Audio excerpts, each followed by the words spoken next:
today I'm planning on talking about some thematic areas that we've been hearing at Activator, for the last 24 months, but really in particular over the last 6 to 12 months, ever since we've really kind of in earnest have gone live with our various core products. And there's three themes that we've been seeing and that we've been hearing over and over again. And the first one is vendors and dealers need to do a better job and have a better path to fix data. And by fixing data, I mean in an automated way, because identifying those duplicate records or identifying the invalid email address or the spam trap email address is like finding a needle in a haystack when it comes to some of your marketing lists. But unfortunately, all it takes is one needle to really compromise your efforts or to cost you, thousands of dollars or lost time. The second area is around fulfillment and execution, that they're paramount and key. And I'm not talking about simply email deliverability. And I'm not simply just talking about, open rates, because your customers expect more. And I think we all, right, outside of automotive, when we're engaging with different brands or services that we're spending our money, we expect more from what we're getting and the personalization than we did probably even a couple of years ago.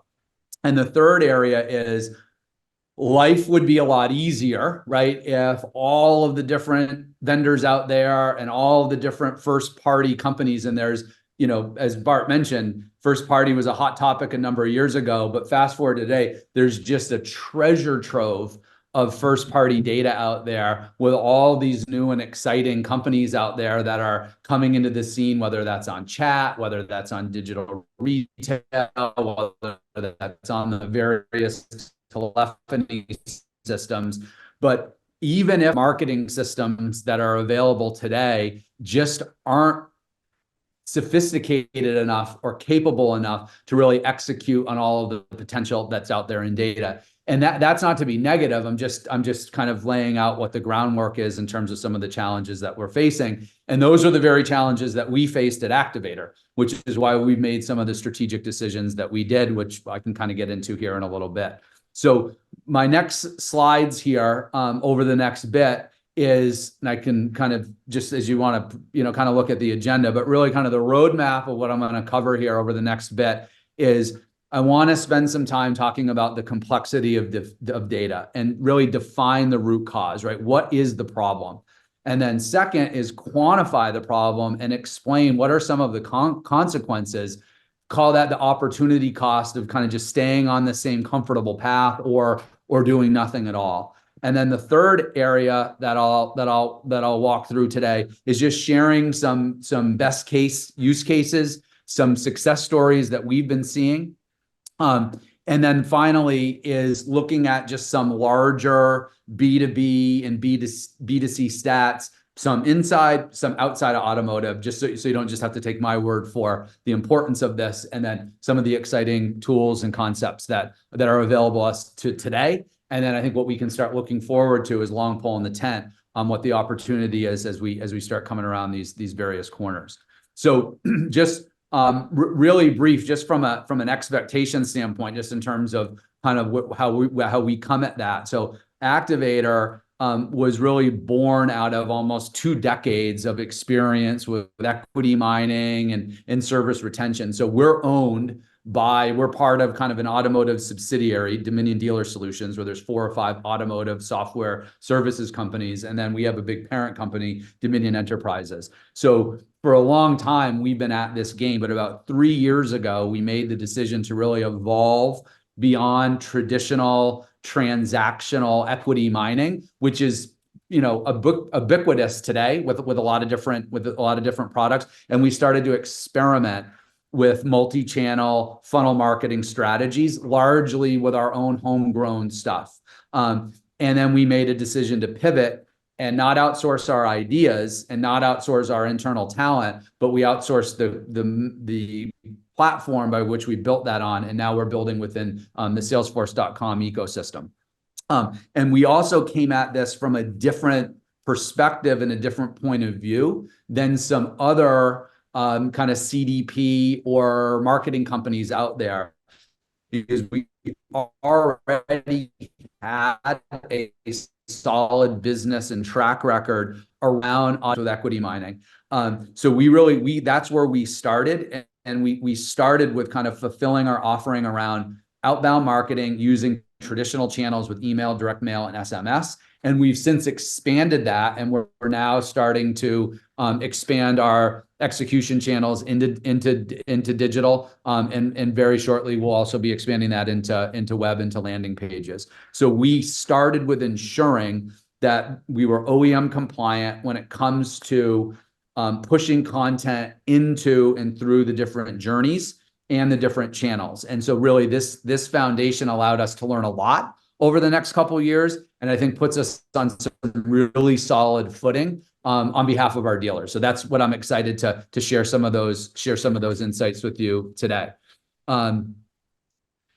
So it's kind of weird to look at this and see my own face on this, right? But this is just a little bit of background because it's going to tie into the next slides that I'm talking about. So for me personally, I've been working at Activator with Dominion now for going on about 7 years, but I started my career at the ground floor at a Volvo dealership in Allston, Massachusetts, called Boston Volvo in the late 90s. And I was a salesperson, and I became the first internet manager because I just graduated from college. I had an email address, but we just launched our first website with Cobalt. So if anyone's around the age of 50 or above, you know what I'm talking about. If you're younger, you just assume websites were always around. But I started in dealerships when websites didn't even exist. And then a few years later, I started on the ground floor again as a business team that was called eLateral, calling into OEMs and calling into Fortune 500 companies. And that was the job that kind of got me into software sales. But I've been on the vendor side selling into automotive since about 2005. And with a few breaks, I've spent the majority of my time working with dealers and with OEMs. And so I had an opportunity to work at a company called Autobase starting in 2005, selling many dealers in New England their first CRM. I worked at a company called IMN that really was the forefront on email marketing and email newsletters early days. I worked at a company called LivePerson outside of automotive. Ironically, they're now in automotive with chat, but they were the company that really started online engagement in chat. And then I also worked at DealerRater, which helped to really launch online reviews, and that was sold to Cars.com. So I'm mentioning these 4 or 5 companies not to brag, but to say I've been really lucky to work for companies that were really at the beginning of starting kind of segments or industries themselves. These were products and services that really provided compelling value, regardless of how good the market was or how good the economy was or how bad the economy was.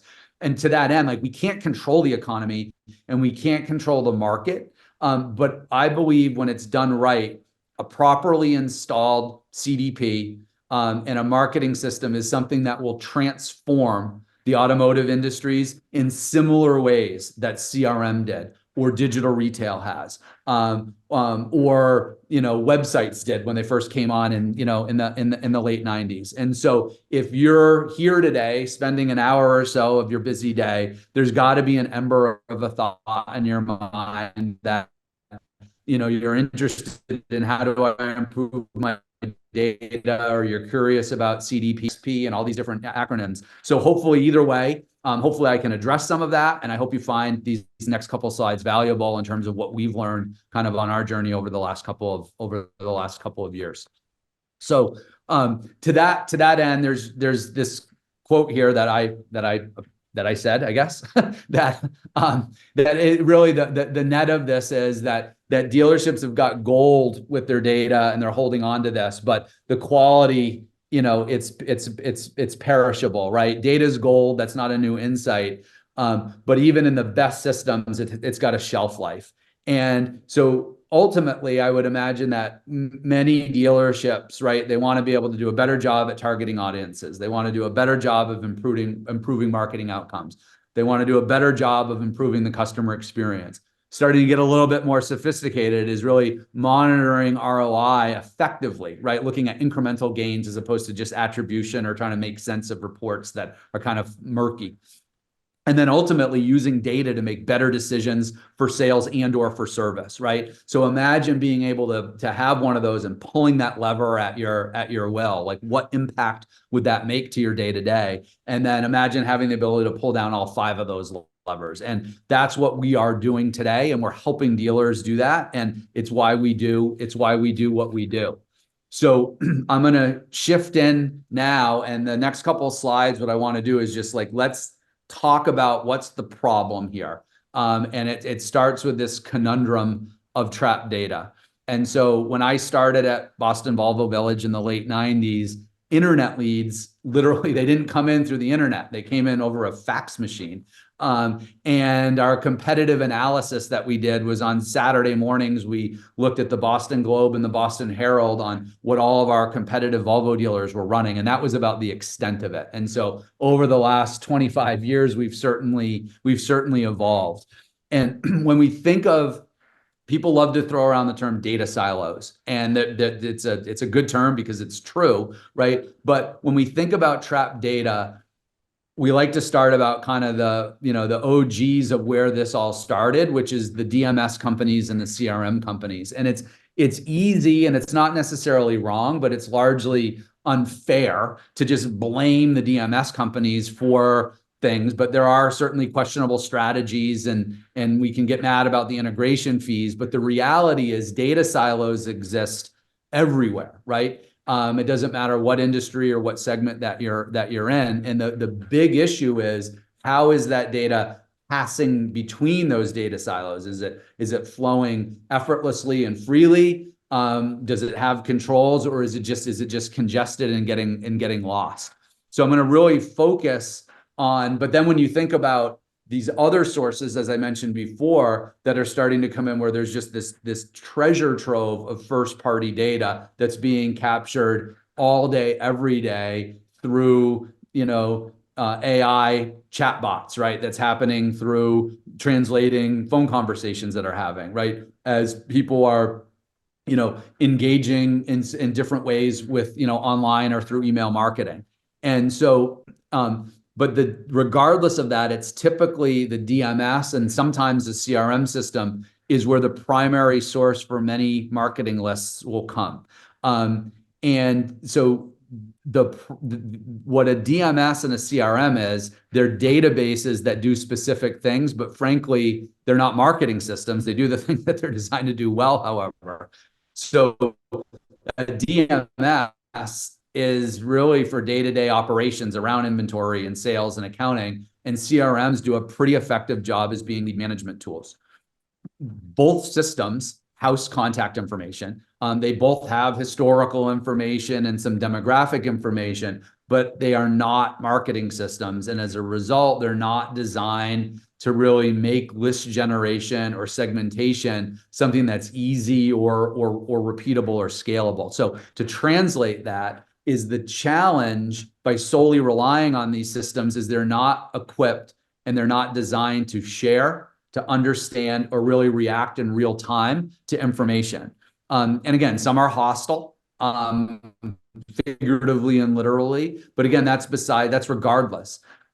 They're not designed to contain records that include specific interactions or behaviors that can then be turned around and shared with marketing systems or a set of different marketing channels. So what that means is that they struggle, or they literally can't support real-time, genuine communications that are executing on personalized messaging that's based on what the system knows or what someone, a particular consumer, does or doesn't do with a piece of content or within a certain channel.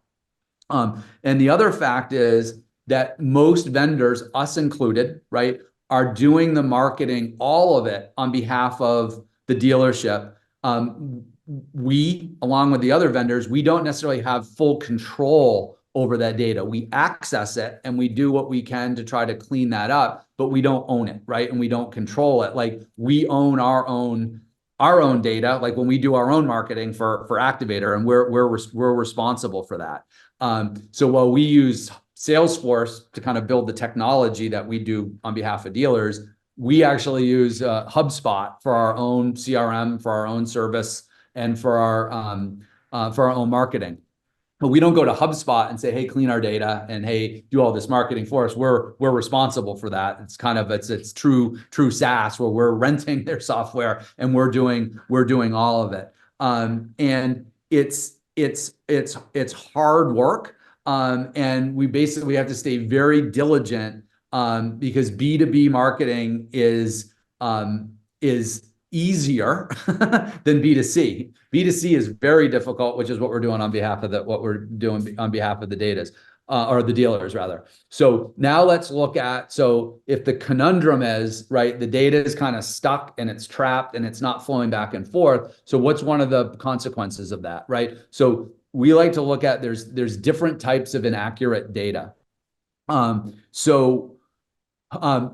was a blog post that came out in the early fall by Brian Pash, right? And he basically didn't pull any punches, and he called out on the vendors and the dealers to do more to fix and prevent some of these core hygiene issues, right? And so the good news is we had a little bit of a head start on this because we've been doing it for so long, and we cut our teeth in equity and we cut our teeth in service retention marketing. So we've been dealing with these things for the better part of two decades. But once we started to move into the whole realm of journey marketing and started to build up our own customer data platform, it became really apparent that, and it's the way that we think about it, is we started to organize the data challenges into 3 buckets, right? So we look at duplicate records, and then duplicate records have a first cousin, which is household records. We look at malformed records, and then we look at invalid email addresses, and spam traps are kind of synonymous. So fortunately, we've got access now to some cutting edge tools with our relationship with Salesforce.com that allows us to streamline and automate a lot of this process. And I can talk more about that, but here's how we break these down. So duplicate records, right? They're a fact of life. It doesn't matter what company you work for or what segment you're in. Duplicate, if you've got a marketing list, duplicate records are going to happen. The problem is most B2B, B2C businesses, when they have their marketing list, they try to keep the duplicates below 1%. And what we're finding, and that's like a best practice measurement. And what we're finding when we're going in and we're looking at a dealer's DMS is they're upwards of up to 40%. And one of the big culprits of that is our service schedulers, right? So service schedulers make it really easy to schedule a service appointment, but usually that's now creating another record in the DMS that has valuable information on it that might get pulled down into a marketing list. So it's the point there is it's very difficult to stay on top of this. And then the next, and here's actually an interesting use case is last week I was out in Arizona and I was meeting with a customer, and on a previous system, they ended up getting taken to small claims court a number of years ago because they kept on emailing the same customer. So the customer would say, don't stop emailing me, I'm opting out. So they stopped, but unfortunately there were 6 or 7 records of the same customer in the system, and it was just impossible for them to be able to identify in that. But unfortunately they were getting pulled into marketing lists. The second area that we look at is malformed records. And so a malformed record is data that really it can't be read or it can't be read correctly. So it's usually partial information. And again, it's very synonymous with a duplicate record, but it's different, right? So the challenge is the information gets pulled in, but then it's typically presented incorrectly when it's introduced into a campaign. And this is something that happens all the time. And, we probably have all joked that, we open up our mailbox and we get a mailer in our mailbox for a car that we haven't owned in 5 years. Usually the culprit of that is the malformed record. And then the scariest thing out there though, is that what we found is invalid email addresses. And again, invalid email addresses can come from a number of different reasons, right? And one is an honest one. We've got people working really hard and someone just accidentally fat fingers in somebody's email address, right? And then on the flip side of that, some people are either being lazy or deceptive and they're typing in, fake email at gmail.com, right? But unfortunately, that email pings, Gmail's server, and it pings back as this is a bad email address. And then sprinkled in that are spam trap addresses. So a spam trap address is literally, it's an email address that's out there that's designed to try to catch people that aren't following marketing best practices. And even today, sometimes an email address, like I have an old Yahoo address that I opened that was rg74@yahoo.com. I haven't opened that. I haven't looked at it in probably 10 years, but that email address is out there somewhere. And if someone tries marketing to that, that is now categorized. Yahoo looks at it as a vacant email address that's over 10 years old, is basically they constitute that as a spam trap address. And let me give you a data point. Over the summer, we looked on behalf of about 200 of our customers. We looked at about 8 million customer records. And of those 8 million customer records, we identified 250,000 invalid email addresses. And of those invalid email addresses, there's about 40,000 spam trap addresses. So every single time before that information started getting put into our system where we could identify that and make sure we weren't emailing to that, it was just like it's Russian roulette with these ISPs every time you're sending out with that terrible information. So it's kind of this concept of garbage in, garbage out, which is a cliche, but it absolutely does compromise the customer experience. And we also know that it compromises reporting, right? So if you're emailing 3 duplicate records for the same person, that means then you're arguably reporting on 3 records of the same person, and it's just the reporting by definition, it should be questioned. So so I'm going to shift gears now. So we kind of talked about there's this conundrum of data. These are the 3 buckets of inaccurate data. Inaccurate data that we as from this information. So when we think about the consequences of this, I've got two slides on this topic here. But if I take a step back, as I mentioned a few minutes ago, that vendors such as us or anybody out there, a big challenge is we don't own the dealer's data, right? We get access to it. We don't own it, right? So a dealer's database, the analogy that I've been using is it's like a refrigerator in an office break room, right? Everyone's got to eat, right? Everyone's got to put their leftovers in that thing, but everyone has access to it. And some people are responsible and respectful, others maybe not so much, but everyone has to share it. And so we could be doing the best job possible, but we can't control it if somebody else is accessing that data and introducing corrupted information. So we have to be very vigilant ourselves, which we've done a good job of. So when you think about when 40% of the individuals that you want to market to have multiple records, you will email over and over again, assuming you have the right email address, whether your information is relevant or not. It's compromised, right? This is an unintended consequence of not addressing these things up front, right? And as a result, there's a debt to be paid, and that debt can be paid now, or you can pay it later in bad customer experience. And so if there isn't a way to address the duplicates in an automated way, right? If you don't have a handle on the malformed records and you don't have a way to identify and permanently suppress the invalid and spam traps, you're going to be losing customers, right? You're wasting money because of bad data. You're going to be sending out too much email, which is essentially almost becoming the new obsolescence. And you're wasting money, and you're blowing your reputation out of the water because of bad targeting, and just seeming irrelevant. And when a person blocks you, right, from email at least, it's almost impossible to go back and repair that relationship. So we're trying to solve this by introducing what we call kind of a data management layer that leverages these best class tools of Salesforce, that allows us in an automated way to be able to identify these things. And I'll show you a visual of that on how that's working here in a little bit. So the next kind of area when we think about the consequences of data is, and again, taking a step back here, it's a little bit like the Titanic analogy, right? Where it was, it wasn't the iceberg that was above the water that everyone could see that sunk the Titanic. It was the big mass, below the surface of the water, which is what really pierced the hull and what ultimately sunk the ship. And that's really, when we take a step back, that's really what's going on with a lot of this bad data. Everyone knows the data is a challenge. Everyone knows it's bad, but the depth and the breadth of it, it's difficult to quantify and qualify. We fortunately or unfortunately have the ability to do that now.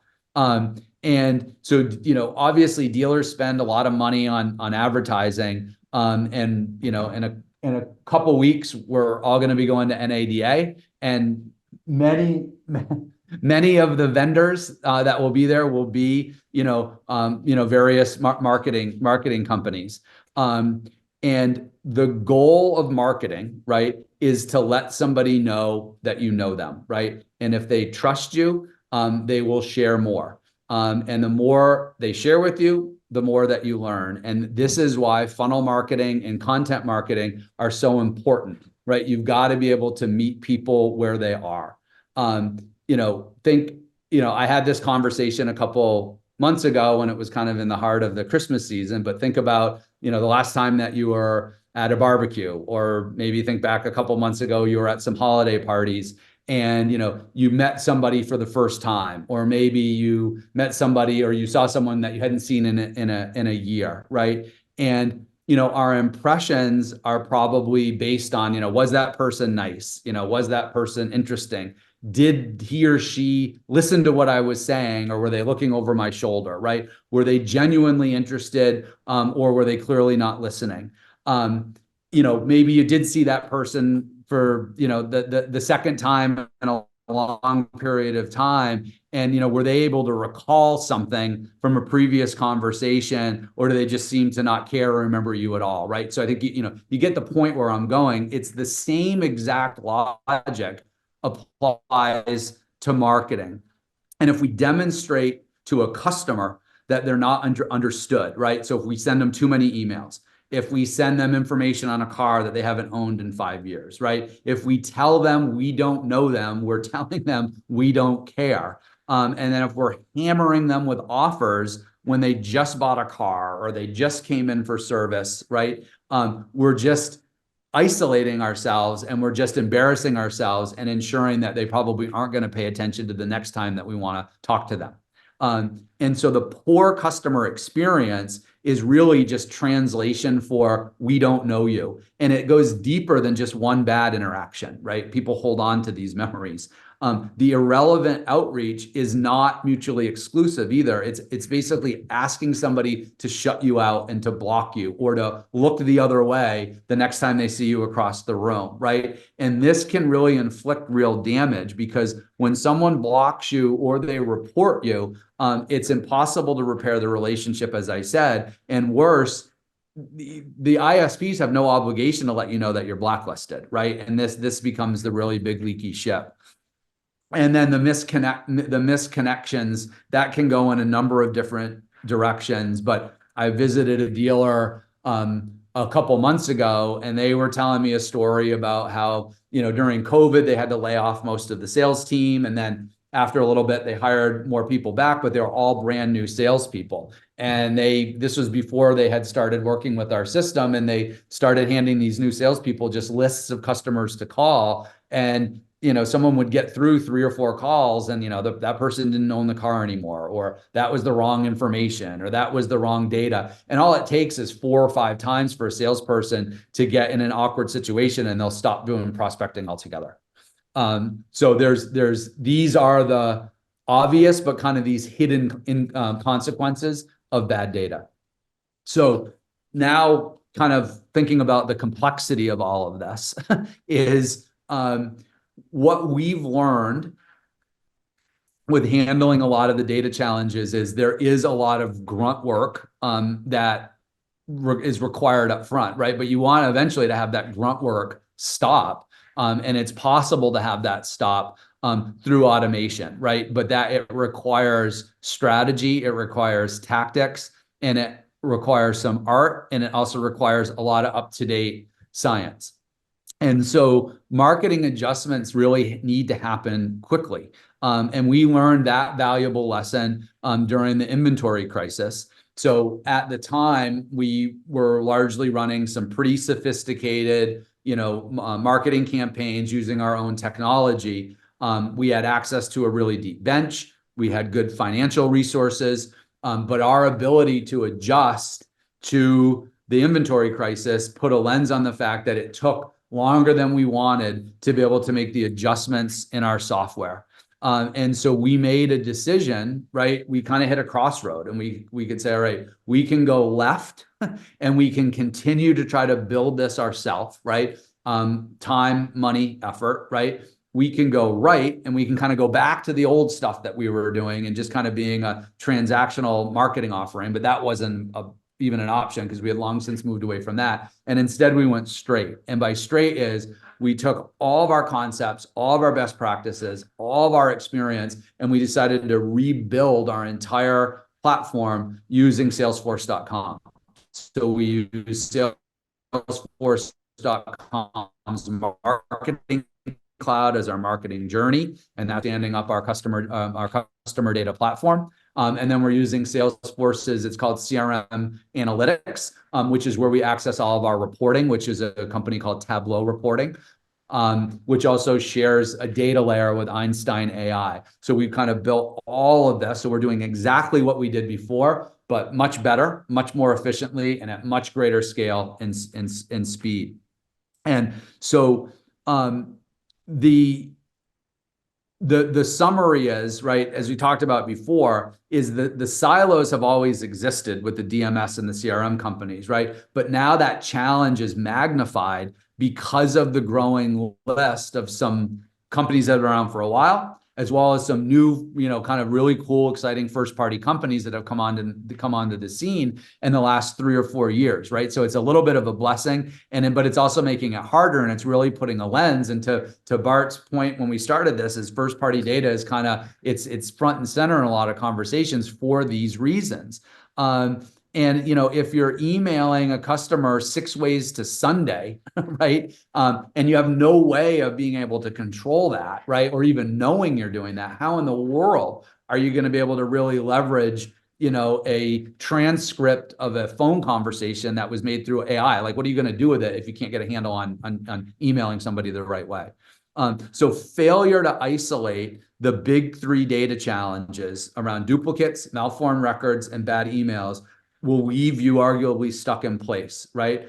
And most other companies outside of automotive already have systems or already have departments or teams of people in place to manage the lists and the segmentations. So, under the idea of being able to automate that, let me just kind of call out two points, and then we'll run into some use cases here. Is the primary reason that a customer data platform makes sense for retail automotive is the same reason that it makes sense for most major retailers outside of automotive. Think of all the shoe companies out there, right? They all have a CRM. They all have a marketing automation software system, right? They all have a very strong presence on social media, right? And I guarantee you they all have a customer data platform now, right? And that's the same for pharmaceutical companies. That's the same for consumer electronic companies. That's the same for education companies out there. That all have, best of breed CRM, ERP systems in place, have invested heavily into the CDP space. So forget about the world of the open APIs and data integration fees may go away, right? The most of the marketing solutions that are available in retail automotive right now, or the agencies that are executing on that, just aren't equipped to really execute in real time kind of personalized marketing capabilities, right? So just like an email blast is different than a multi-touch email campaign, right? A multi-touch linear campaign is to a particular audience, like maybe, someone that's in equity or a buyback, right? That is not a marketing journey, right, that is designed and managed with true marketing automation capabilities, designed to offer real-time targeted data-driven experience, right? It's customer experienced with enhanced efficiency and productivity, right? These are all different things. So that's a good segue to say, okay, what is a CDP? What is a customer data platform? So CDP functionality will vary, right? Every CDP will have its own set of features and benefits, right? Just like there's a number of successful telephony companies out there, there's a number of successful CRM companies out there, there's a number of successful chat companies out there. We were at a conference a couple months ago, and there were 6 phone companies on the stage, right? They're all friends.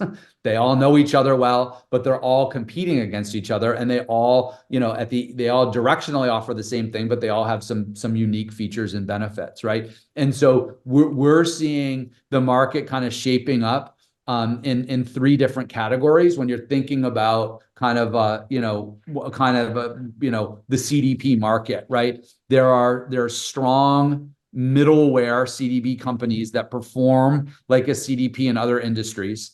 On the other side, there's companies that appear to kind of have repackaged some marketing technology and rebrand it as something similar to a CDP. I'm a CDXP or a, CD something P, right? There's different acronyms out there. And then in the middle, which is where we play, is what's been coined, and it came out with a research paper in the summer by Brian Pash, which is a hybrid CDP, right? So kind of offering a customer data platform and fully assist with the fulfillment. And then from there, kind of the market's a little bit divided, which could have an entire segment on that separately, right? But regardless, a CDP as defined outside of automotive, so companies like Treasure Data that work with a number of automotive OEMs, Klaviyo, Tealium, Bloomreach, Oracle's, has a big seat in the game. Adobe has a big seat in the game, right? All offer some standard feature and functionality. So always should be present is data ingestion from multiple sources. The second thing is identity resolution and data management features. Third is integration to support fulfillment across basically, an unlimited number of available channels where consumers want to consume information. And then fourth is, there's AI-driven support execution and also support the segmentation. So the purpose of a CDP in retail automotive really is to deploy and improve marketing through that customer experience. A CDP, by definition, organizes first-party data in just ways that a CRM or a DMS can't do, right? A CDP builds and then builds a little bit more on a primary marketing record, which is this single cohesive view of each and every customer that exists in a customer's database and eventually in their primary market area. So when this complete view of a customer is shared with various marketing tools, it delivers a targeted, highly relevant message or a series of messages through a campaign, right? And the result should be the dealership will be better understood to customers, engage better, and then retain more, which is really the end game here. Bobby, just to interject, I feel like that AI component it's a really nice, comfy, cozy spot for AI to live and not be too disruptive with customers to take that data that's been inputted from all these sources and to be able to actually do something with it. That seems like a really nice spot for AI to live. Yeah, no, I think you're absolutely right, and that's what for us, we're really excited about that. And I mean, we're at the, it would probably be a stretch to even say we're at the infancy of this. What we're excited about is we have the ability to access, a very proven AI model and system through Salesforce's Einstein AI. But AI has kind of been on this roller coaster ride, right, over the last 5 or 6 years, where everyone was talking about it, and then everyone's like, "Well, what the heck is it going to do, right? And how is this going to help us out?" But you just you really you just nailed it, right? Where we've started with automating, right, a number of things by identifying the bad records and identifying the bad email addresses, and now we've got the workflows. But then once we're able to layer that AI in and then take those workflows to the next level and take that cleaned up data and that segmentation to the next level, and then just let the AI do the work. I mean, I think everyone, has probably, experimented a little bit with, Chat GPT, and has just been, blown away with how crazy it is. Like, write me this email or build this picture or do this. And, when we think about that in a responsible, logical way and layering that in to all these workflows, it'll absolutely be next level stuff. And I think that becomes a really good way when you really start thinking about quantifying, right, the value of a CDP, for the same reasons that, leading CRM, website, digital retail companies focus exclusively on auto. It's important, that the considerations must be accounted for when selecting this stuff for, a CDP for auto, right? There's just some nuances in our industry that it's going to be either cost prohibitive or difficult for somebody outside of the space to just hold this myself, right? I'm going to try kind of implement this myself. And these, when we think about kind of the, some of these metrics, right, is, in our own design, we try to address the buyer journey by casting a wider net with, actually, let me, I'm just going to skip to, I want to come back here, right? So to your point, Bart, right? Kind of in our design, right? So if you look over on the left side, right? This is what we've built, right? So in the center here, right? We address really the buyer journeys by casting a wider net over right now kind of 5 different sales and service journeys, and it's at the center of everything that we do.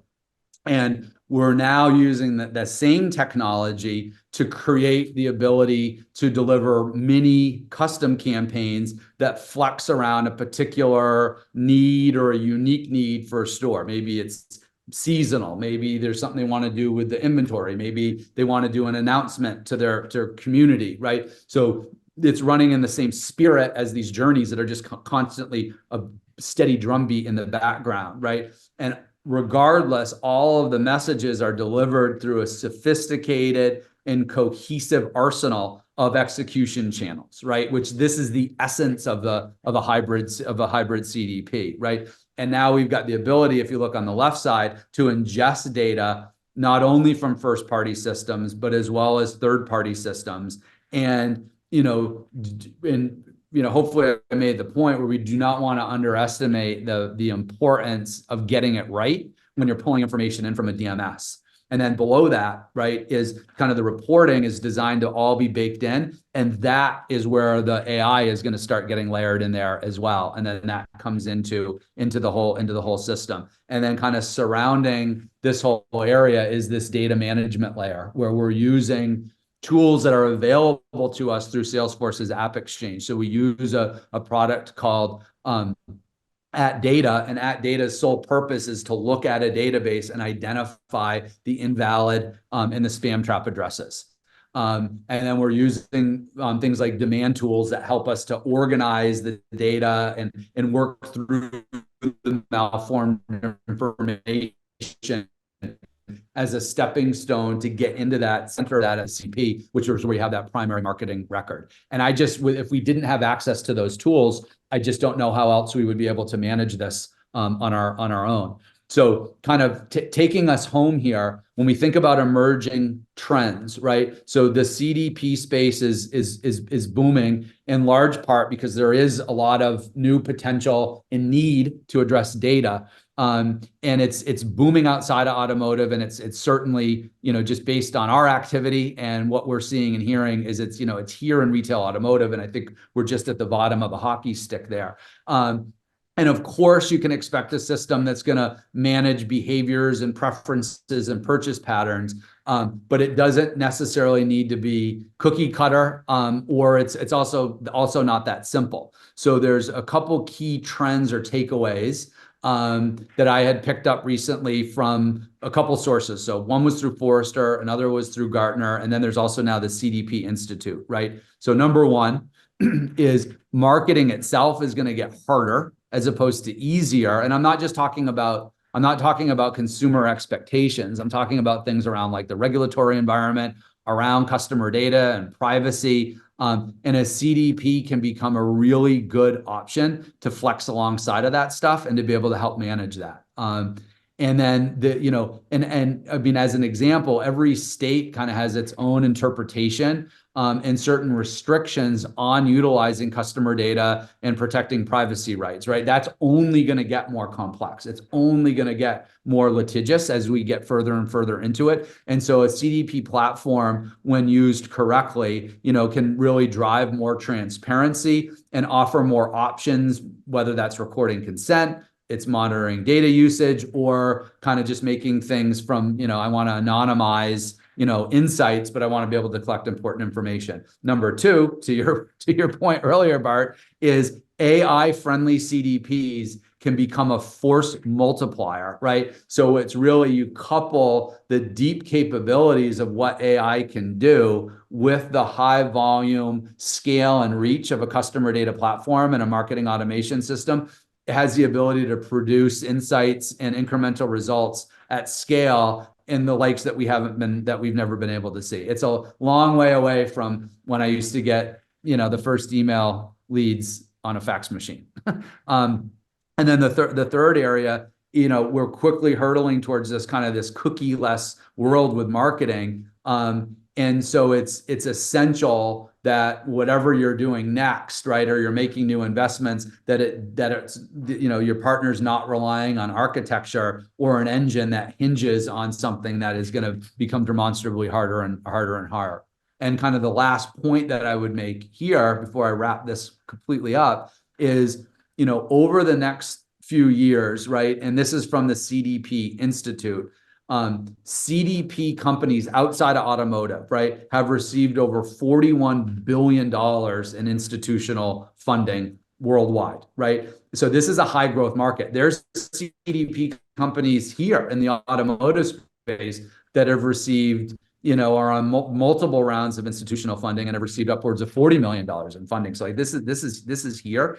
Treasure Data, which is a company that probably a lot of people have heard of if they're paying attention to this. They kind of lead the pack when it comes to a lot of these areas. But Adobe and Oracle and Salesforce are all, and publicly traded companies are investing in this space. This is the one category over the last couple of years that has been growing year over year, whether it's from a revenue standpoint or from a headcount standpoint. And then the stat that I like is Forrester had a report last year that pre-built customer data platforms that are customized to meet demands of a particular industry or client on average generate ROI upwards of 350%. So I think the takeaway here is these various statistics, right? Like this isn't me saying it, right? This is largely outside of automotive, but it's coming here fast, is it emphasize the results that brands, and whether it's a dealership or a regional OEM, or the effective marketing departments can achieve by investing in, pre-built, customizable, kind of expert, vendor-driven technology instead of kind of just solely trying to rebuild something or building it purely from scratch.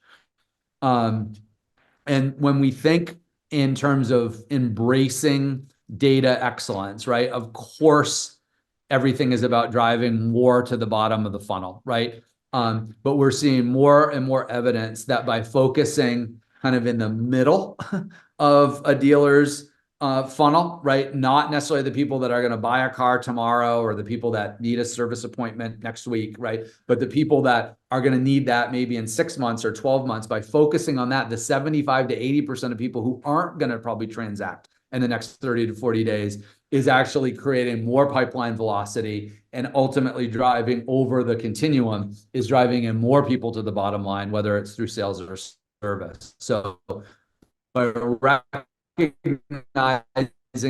the root problems, we've been able to enable us to effective marketing because we're reaching these people appropriately where they happen to be in their buyer journey with relevant content, timely content. So when they are ready or they need to engage with the dealership is not only top of mind, but they're already set up and ready to go. And so I'll finalize this with just, three takeaways, right?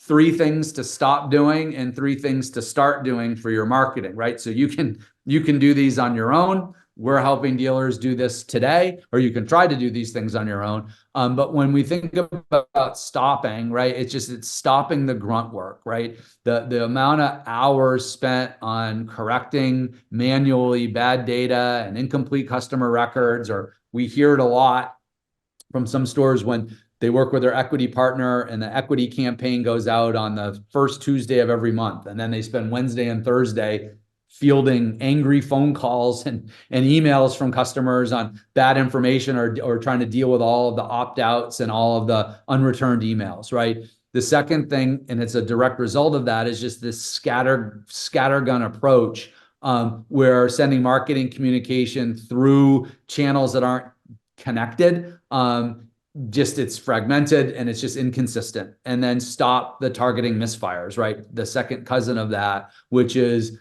stop marketing to customers who no longer own the vehicle. We find that about upwards of 20% of the customers in a dealer's DMS no longer own the car that is associated with them in their customer record in the DMS, yet we keep marketing to them over and over and over again. And then just some things to start doing, now, right, is just the seamless connectivity when it comes to the different channels or the different systems, starting with multi-channel activation, right? Having a turnkey system can help with, the need on more complex systems, or trying to plug and play and trying to have APIs to all sorts of different areas.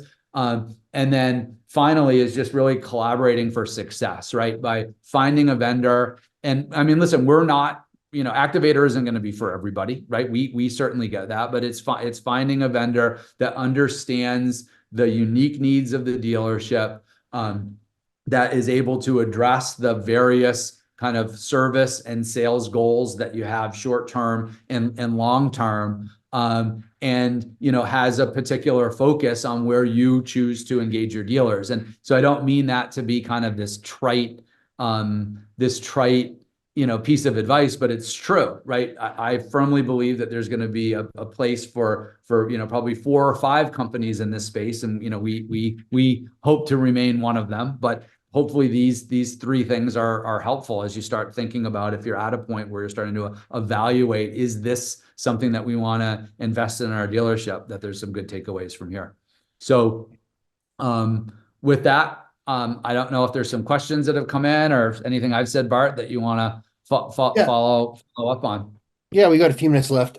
From a comment perspective, Steven said that he estimates that 10 to 13% of the emails in the DMS are made up. That may be actually pretty good. That might be pretty low, but I think that there's made up and then there's obsolete, right? That I think these dealers have to worry about.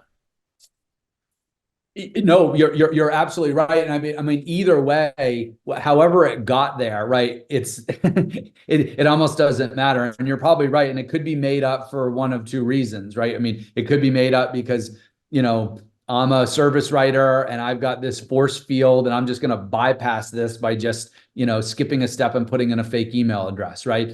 Unfortunately, we've also heard other examples where people are, making sure that someone doesn't get a CSI survey. And so there's a bad email in there, and that's kind of juiced in there. But it is, and that was kind of that earlier stat that, that we saw, and we have the ability to look at it now, where when we looked at, 8 million records, a quarter of a million of those were bad email addresses, right? That is, by any measurement, way too high. And it's one thing to have the bad email addresses, right? It's an entirely different thing to keep marketing to them and to keep sending emails. Well, that's a good segue to the question we have from Ronald, which is, can you share again how you're verifying that the customer no longer owns the vehicle?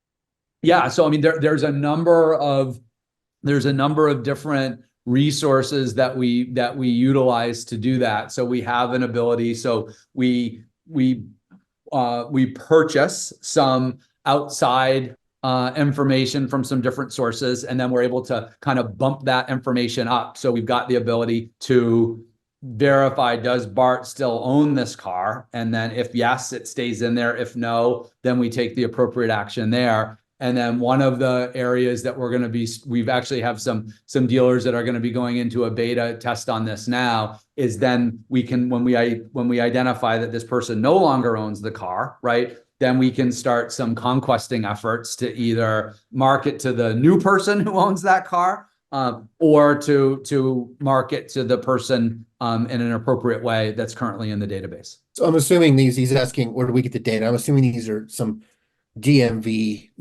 pull type integrations. Yes, correct. Yeah. So we've got, I mean, just like many companies out there, we have different first party and third party data providers that we work and that kind of come into, some of it is part of our secret sauce. Some of the stuff is, the things that we openly talk about it. But yeah, it's an entire strategy that we have within some of the journeys that we run to execute. Bobby, one thing to add there too is not so much the vendors, because we're using household names. You could probably, guess who a couple of them are.